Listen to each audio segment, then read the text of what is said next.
Golden State Media Concepts Fantasy Football Podcast is your one-stop shop for fantasy football news and advice. Can't decide on who to draft on the first round? Going gaga on how to line up your team. Got you covered. Traditional leagues, Dynasty League, PPR League, IDP League, even Daily Fantasy Football League. Join us as we break down all the questions of fantasy football. It's the Golden State Media Concepts Fantasy Football Podcast.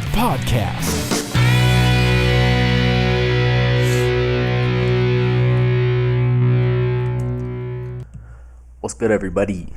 Back again, Austin here with the GSMC Fantasy Football Podcast. Happy to be here as always, going live right at 7 p.m. Had some technical difficulties a little bit today, so that is why we are starting at this time, just a little bit after 7, so it's all good. We are brought to you by the GSMC Sports Network.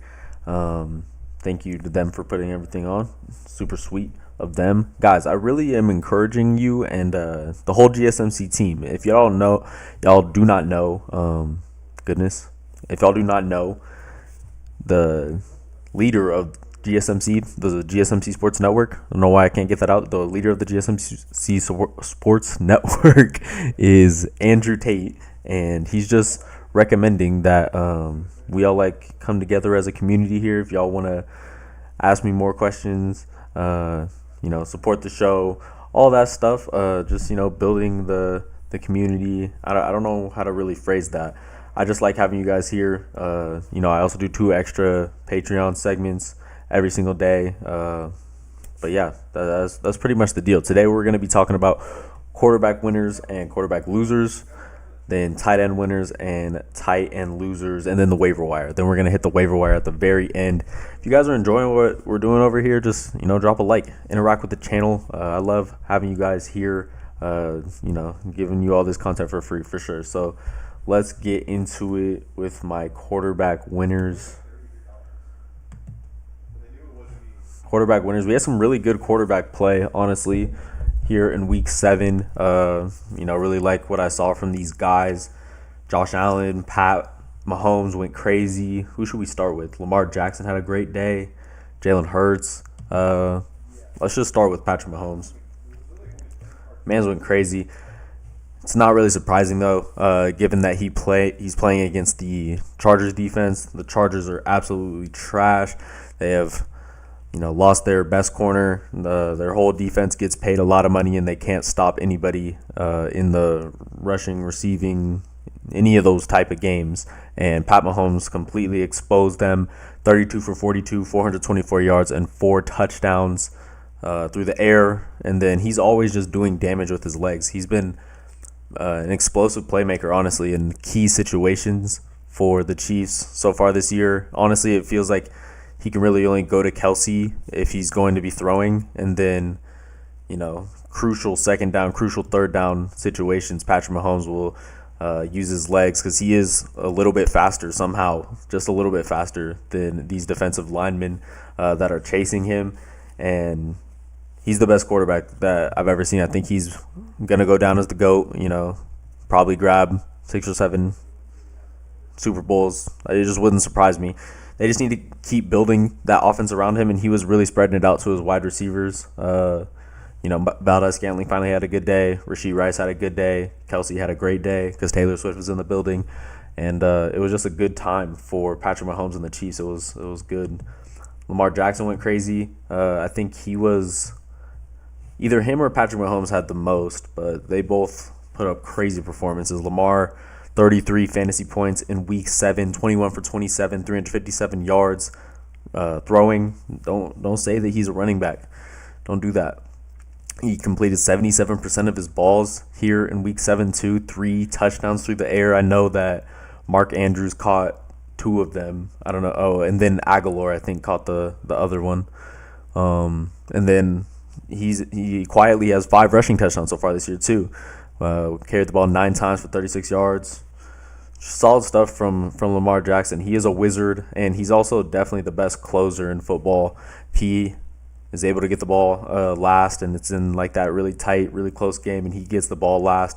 It just feels like he's going to will himself to victory, usually with his legs.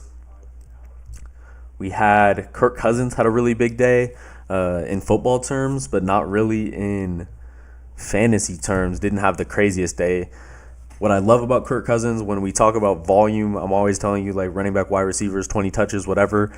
This dude gets 45 plus throwing attempts, like, per game. Week 1, 44. Week 2, 44. Week 3, 50. Dropped off in week 4. I don't really know what happened here, but only 19, but gets back to his regular numbers at 47 against Kansas City, 31 against Chicago, and that was a pretty down game for him. He wasn't doing a lot, but obviously impressed us here in week 7, 35 for 45, 378 yards and 2 touchdowns with the best wide receiver in the league not being in. I was talking about this yesterday. I really do think there's going to be a case for Justin Jefferson wanting to make his comeback sooner rather than later if the Vikings are competitive, and I think that is definitely true, and especially if Kirk Cousins is firing on all cylinders. If he's going to continue to play like that, I don't get why they wouldn't want to keep him with all the talk that they're going to get rid of him immediately. Then we had Josh Allen. Another solid day. Anytime he gets a rushing touchdown, he's going to have a decent fantasy day. Currently already has 4 rushing touchdowns. The quarterbacks to really watch out for as far as rushers and scoring touchdowns, Josh Allen, obviously. Jalen Hurts is number 1. The touch push is undefeated. Nobody can stop it. Literally, against the Miami Dolphins, there was 6 or 7 plays where they used the tush push, and I think they went 7 for 7. They definitely didn't get stopped any time that they used that play. So definitely OP, going to lead to a lot of Jalen Hurts touchdowns throughout the year. And then Lamar Jackson has 5 so far. That's a lot. So really those 3 guys are it. Justin Fields sometimes, but he's been hurt. And anytime that you dislocate your thumb on your throwing hand, I'm really scared. He's my starting quarterback. I had Anthony Richardson go down to the IR, so I'm rocking with Matthew Stafford now. Not great. Let's talk about a couple more guys. Let's do Gardner Minshew, man. Dude, who saw that coming? I think Gardner Minshew was actually the lowest projected, going into week 7, he was the lowest projected quarterback to score the lowest amount of points. And he said, nah. Scored 27 fantasy points, had 2 rushing touchdowns, 29 yards on the ground, and then also threw for a 300 ball with 2 touchdowns. Josh Downs for the Colts was getting down, doing big things for the Colts. He's a good player. Definitely someone to watch out for if somehow he is still on the waivers. I would be picking him up immediately. And then I also just wanted to talk before we get into the second segment about the rookie. Where is he at? Tyson Bagnet. And his dad is a 28-time arm wrestling champion. That's pretty solid. Definitely coming from good loins. And he looks pretty athletic. He literally is built like a wide receiver, in my opinion. And, coming into his first start, completed 72% of his balls for 162 yards and a touchdown. When he was, moving out of the pocket, he just looked very agile. He only rushed it 3 times for 24 yards. But this dude literally looks like he could play wide receiver. I'm sure he kind of want to check his 40 time. Let's do that before we get into the second segment.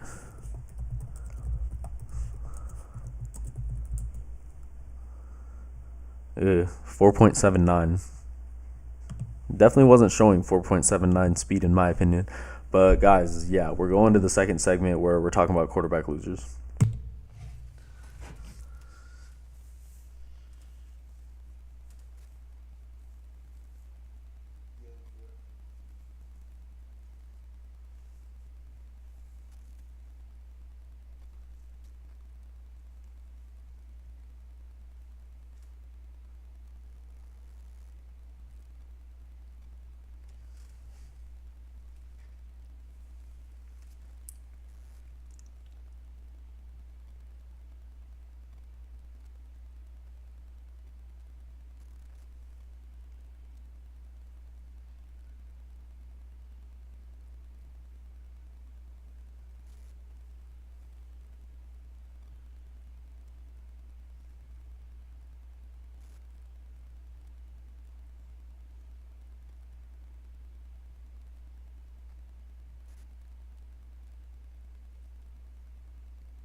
it so happen.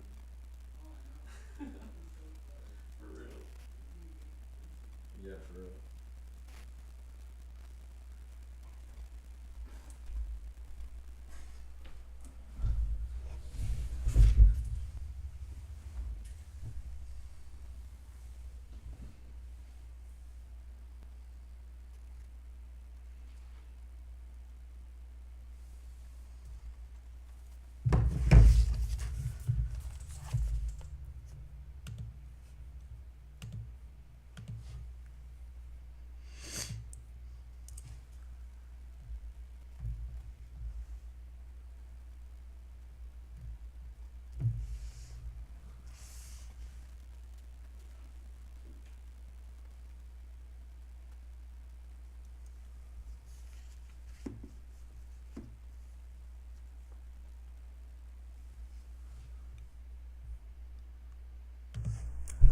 What's good, everybody?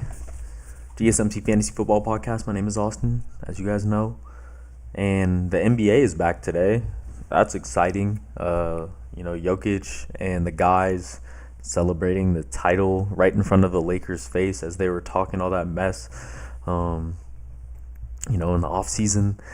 Should be exciting. It's looking like it's shaping up to be an exciting end of the game, like 97-90 right now. So something to keep an eye on. Let's talk about my quarterback losers, though. Guys who did not do good in fantasy football this week in any way.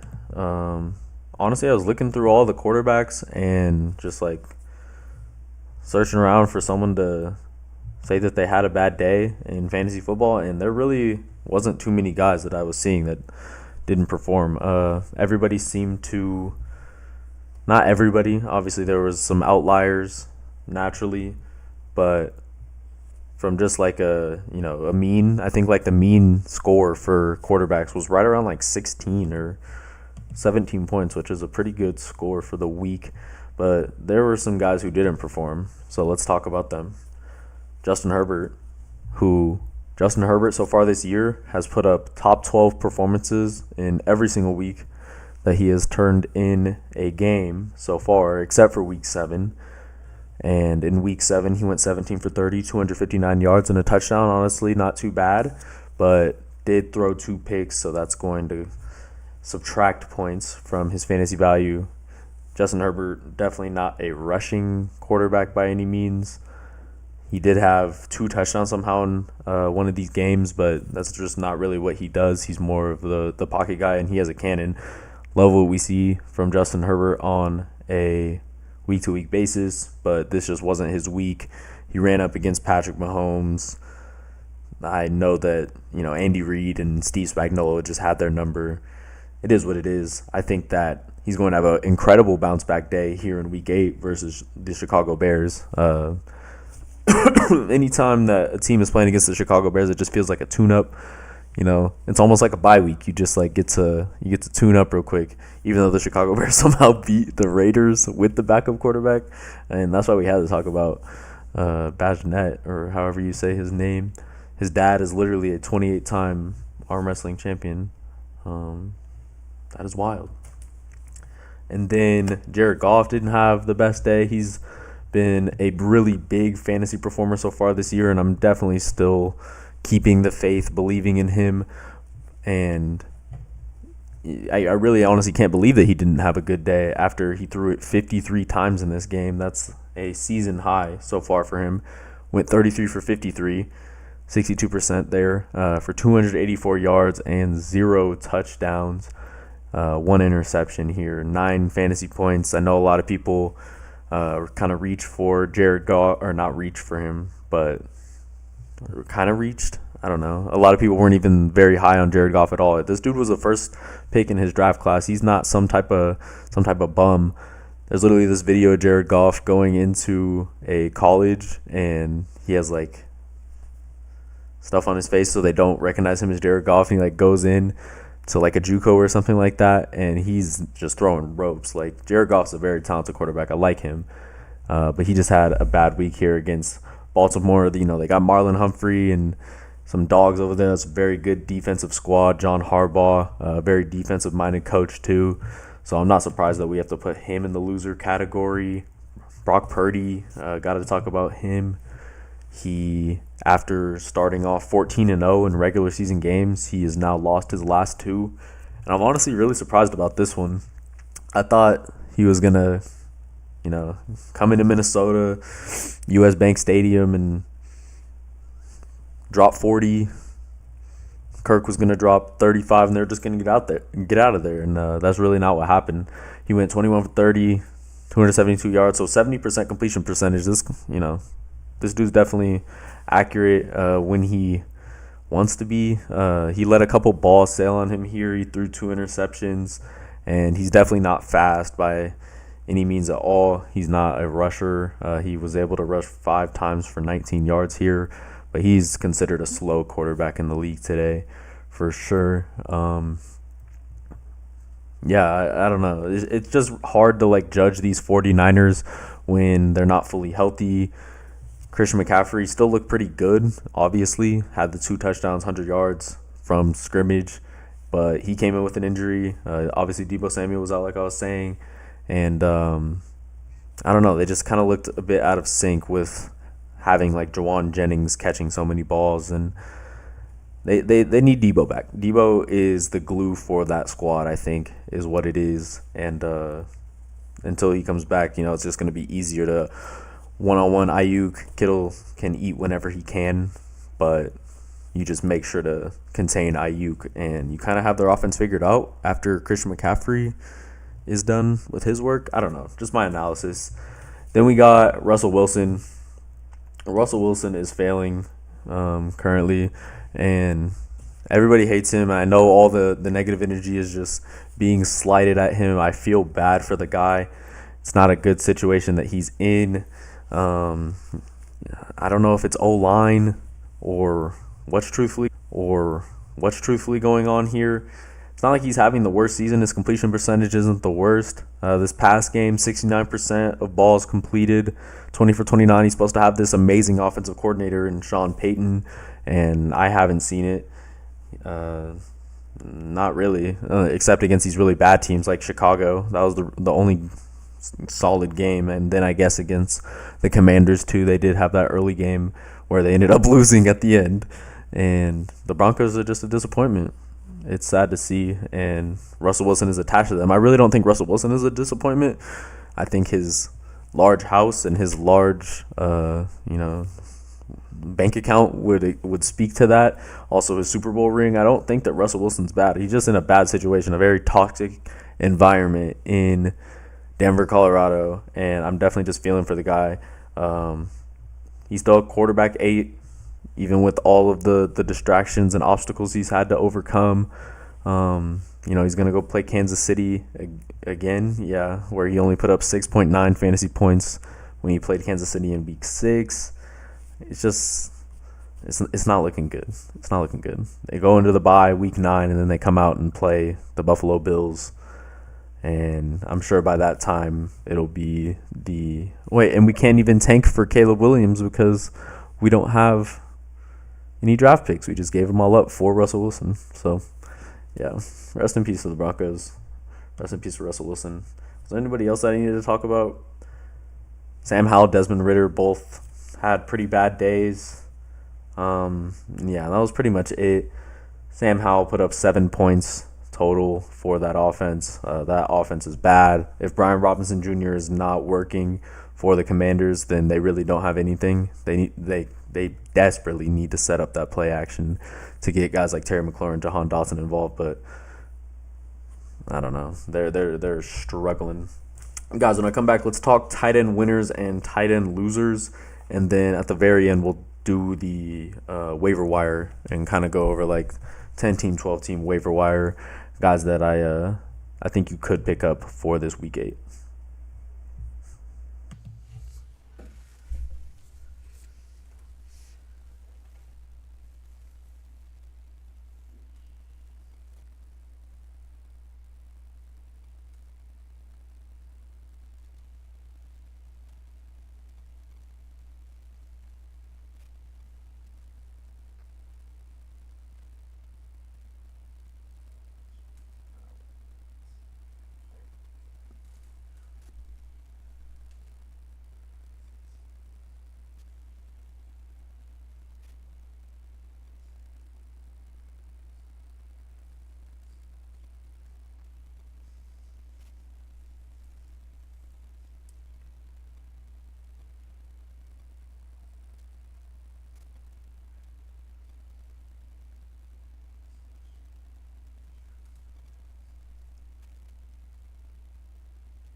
What is going on? I see we have a comment.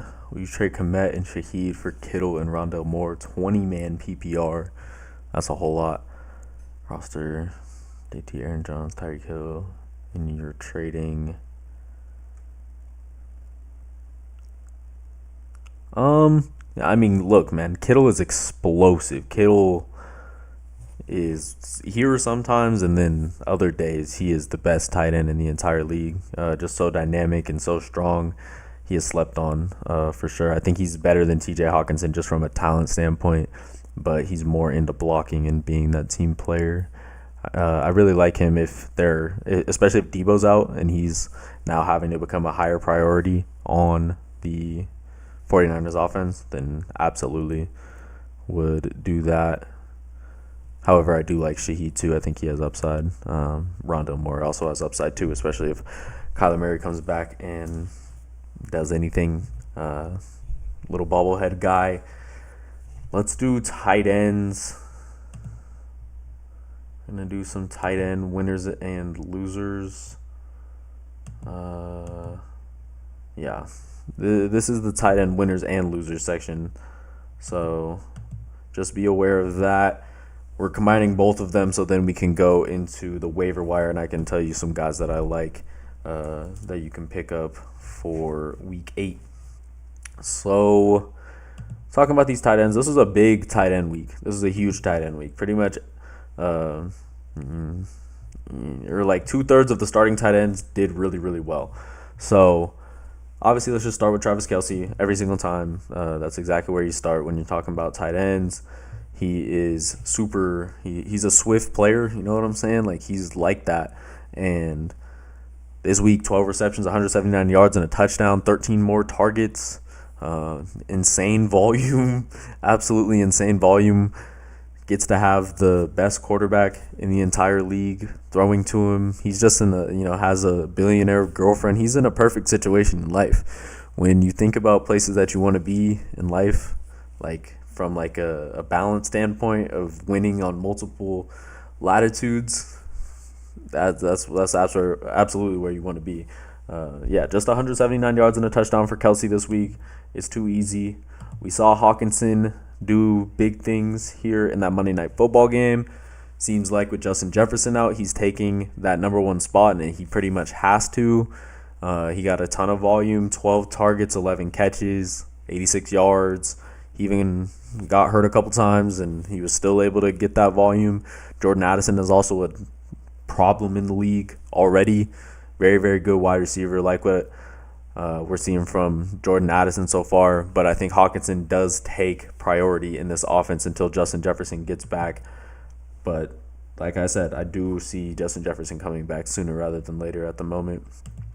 Mark Andrews had a 2-touchdown game in this one. Only 4 catches for 63 yards, but 2 of them were for scores. So whenever he's able to do that, which he's already done that one other time this year, he'll have a pretty good fantasy day. 22 points here. It's just a matter of if he can score touchdowns for you week to week, because if he doesn't, he seems to be a kind of middle-of-the-road type tight end. When he scores touchdowns, 15 points, 25 points, 22 points. When he doesn't score touchdowns, 7.5 points, 12.5 points, and 10.9 points. So very middle-of-the-road numbers if you're not getting a touchdown from Mark Andrews. I'm a bit low on him personally, but moving on. Darren Waller, man. Darren Waller finally coming alive, right? Finally figuring out how to get involved.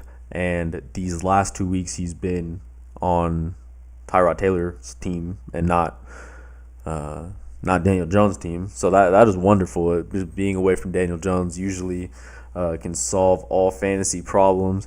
And this past week he went 7 receptions, 98 yards, and a touchdown, 8 targets. And, in the media I was telling you guys a couple weeks ago that he was a focal point for Daniel Jones and apparently now Tyrod Taylor to get him involved. He's a crucial part of the offense, and now they're finally understanding that.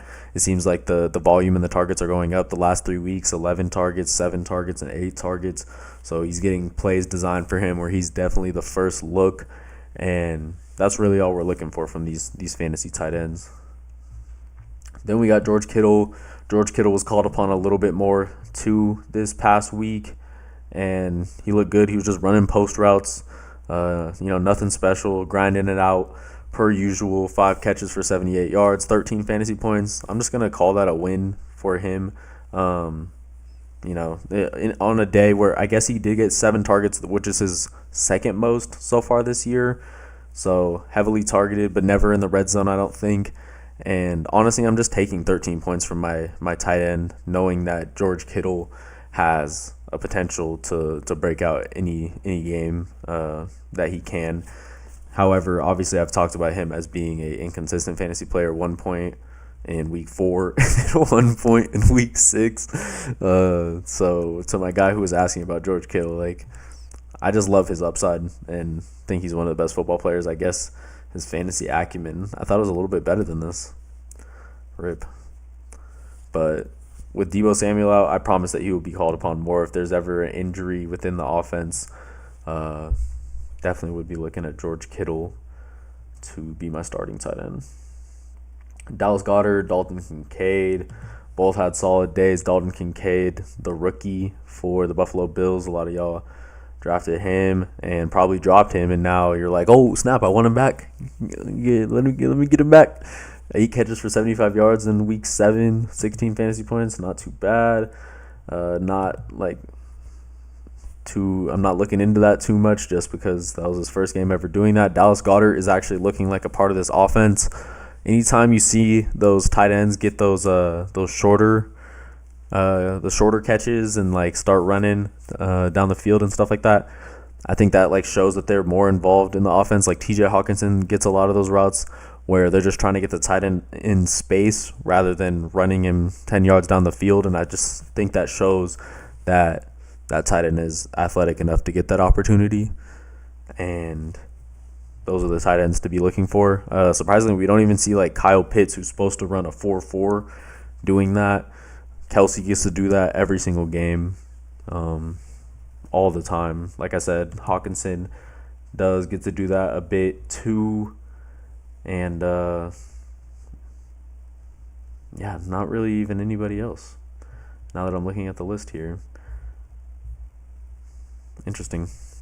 I guess, Waller, they'll get him involved as well. Let's talk losers, though. There's definitely some losers. Some guys who did not do well at all. Cole Kmet with Badge Net back there had 0 fantasy points. 0 total fantasy points for Cole Kmet. And did he even have a target? Yeah, 0 targets, 0 fantasy points, but a win. And I'm sure that's all he cares about. So not much to say about him this week.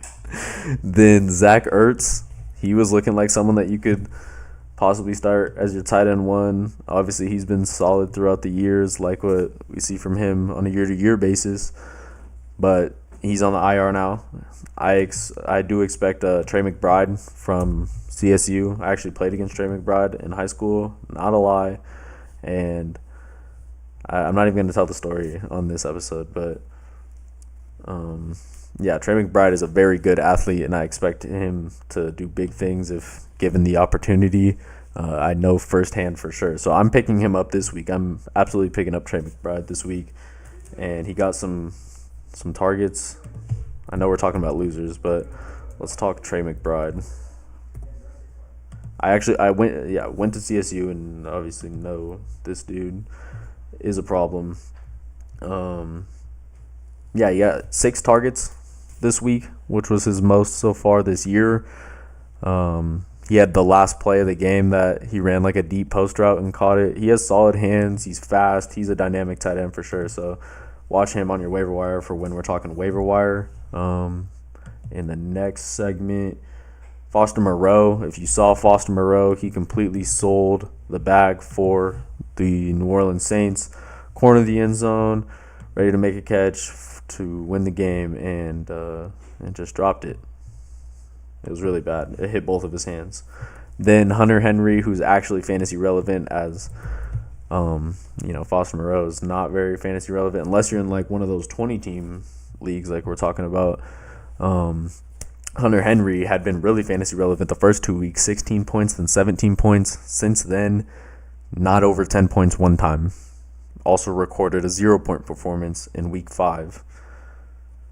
This week, 4.7 fantasy points, 2 receptions for 27 yards. And I think we're just all out. Like, sometimes we're all in, but I think now we're all out of the Patriots offense, unless it's a guy named Ramondre Stevenson. That's the only guy that you can start reasonably in fantasy football, is Ramondre Stevenson on the New England Patriots, I think. And then sometimes Kendrick Bourne, if you're really deep, like in a 20-team league, I could see reasons for why you'd want to start Kendrick Bourne. But those are my tight end winners and losers. When I come back, let's do the waiver wire so I can get you some guys that I'm liking to pick up.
Okay, cool. GSMC Fantasy Football Podcast. My name's Austin. I'm here with you guys, and we are going to be discussing the waiver wire, I believe. Do I have the waiver wire? I don't know if I have that.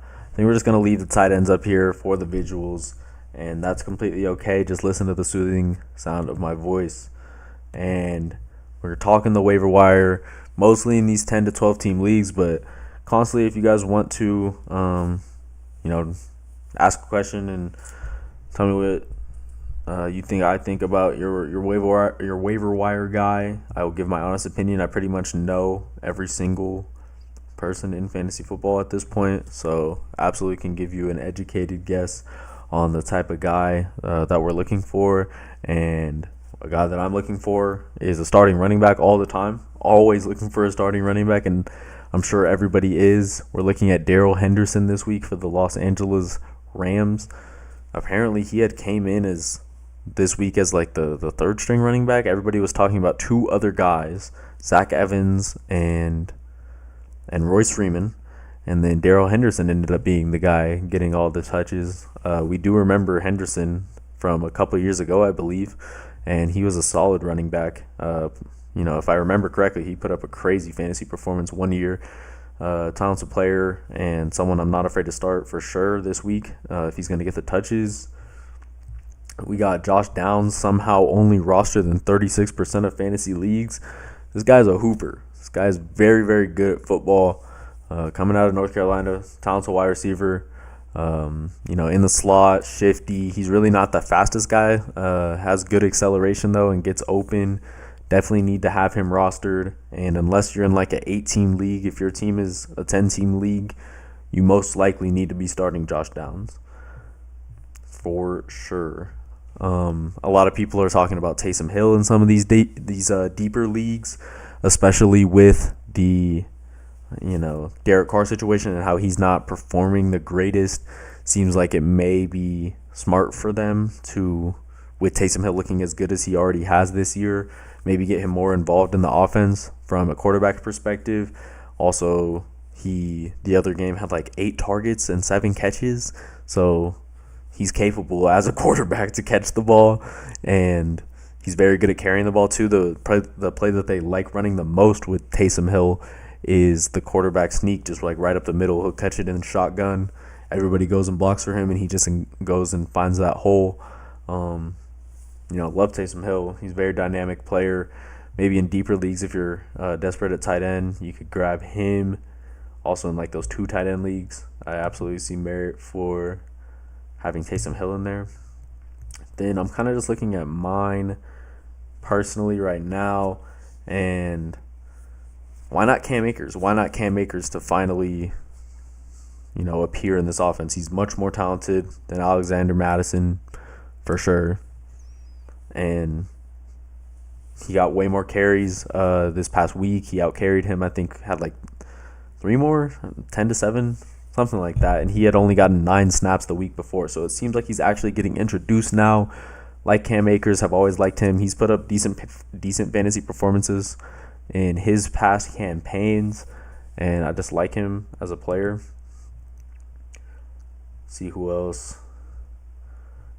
Jeez, the waiver wire is bad, guys. The waiver wire is absolutely terrible, at least for me. I'm going to go into my other league. I don't know what this one is. Y'all tell me somebody that you guys like from the waiver wire. Somebody that you guys think I should pick up, because I'm not seeing it. Okay, I'm joking. Here we go. So, someone to watch out for, I guess, is Dalvin Cook in case he gets traded. He's up for trade right now on the trade block. That's really all the notes I have for him, because he hasn't done anything this year. Quentin Johnston, talented rookie, out of TCU, 6'5" wide receiver with incredible speed, and he's just not getting used that much this past week. He was supposed to have more of a role, and he only had 1 reception for 20 yards. Don't love that. Don't love that at all. Maybe we can look at some defense and special teams that are not rostered too much, at least for this week. Jaguars get to play Pittsburgh's defense. Jaguars pretty talented. Have Boyce to Olukin, who has led the league in tackles the past 2 years. And Josh Allen, the defense of Josh Allen, he's a dog. I think that would be a good spot for them. Guys, there's nobody. Oh my gosh. Maybe we have to look at quarterback for somebody, I can tell you. Apparently when Daniel Jones comes back, he's the starter no matter what, no matter how good Tyrod Taylor plays. They're just going to let Daniel Jones be the quarterback for as long as he can, as long as that contract will last. And, he's a fantasy option just because of his dynamic rushing ability. But I don't like Daniel Jones as a quarterback. The only quarterbacks are Daniel Jones, Sam Howell, Baker Mayfield, Dobbs. We don't want any of those guys. Running backs in my 12-team league, I'm just going to read them off. Cam Akers is somehow here. I would recommend that somebody grabs him. Then it's Dalvin Cook, Antonio Gibson, Rashad Penny, Joshua Kelly, Amari DiMercado, which they're projecting 11 points for him this week, but he is disappointed in these past couple weeks, where he was supposed to be the rushing leader for the Cardinals. And I guess in this past week 7, he did get 13 carries for 58 yards. Actually, 17 total touches. That is impressive. Rookie out of TCU, I believe. And maybe he could be a guy that you could pick up. Honestly, like if he's going to get 17 touches, you just go ahead and swoop him. That makes a lot of sense. We saw Julio Jones come back, and I think he at least caught 1 ball. 1 catch for 3 yards. Not great. Wouldn't be telling you to pick him up. Mecole Hardman, I think, actually could have some fantasy merit, as he already knows his offense. He knows reads. He knows audibles most likely, and he's very, very fast. Nobody has stepped up until this last week. I think Mecole Hardman coming back kind of like lit a fire under everybody. That's why Marquez Valdez-Scantling and Rashee Rice decided to have a good day over there. And then Rashid Shaheed. I know my guy was just talking about Rashid Shaheed. He's solid. Big playability. Very, very elusive and fast. It looks like he's like gliding out there on the field. He looks like Frozone. I like him, but he just doesn't get volume. Michael Gallup is on the waiver wire for me here. He's not bad. Another CSU alum. He got 10 targets this last week. Always a great sign when volume is involved. They just had their bye, so maybe put in a request for Michael Gallup. Other than that, maybe let's finally just look at tight ends. I don't think we looked at any relevant tight ends because this is probably the spot that needs to be talked about. I would initially be talking about Trey McBride. Looks like, nobody has him. Dynamic tight end, very, very fast, very, very strong. Won the John Mackey Award in college, playing at CSU. Yeah, dog for sure. And with an increased role. Dalton Kincaid, if he can find a way to do anything, maybe him. Don't love it. I guess my favorite guy here is Michael Mayer, another rookie tight end. These rookie tight ends, honestly, are just like showing good stuff. As far as Sam Laporta, Michael Mayer has been solid these past couple weeks. Dalton Kincaid obviously just had a good game. I like it. Michael Mayer just had a really bad game this week, though, honestly. 2 receptions for 13 yards, but he showed the promise against Bill Belichick and the boys with 5 receptions for 75 yards. So I think his stock is still up if he's not playing up against top-tier linebacking core. I think he's going to have a good day. He's big, strong, and fast in a different way than a guy like Trey McBride, but still solid. Guys, I think we're going to wrap up here. If there is no more questions or comments, I appreciate you guys being here. GSMC Fantasy Football Podcast. I will see you tomorrow. Peace.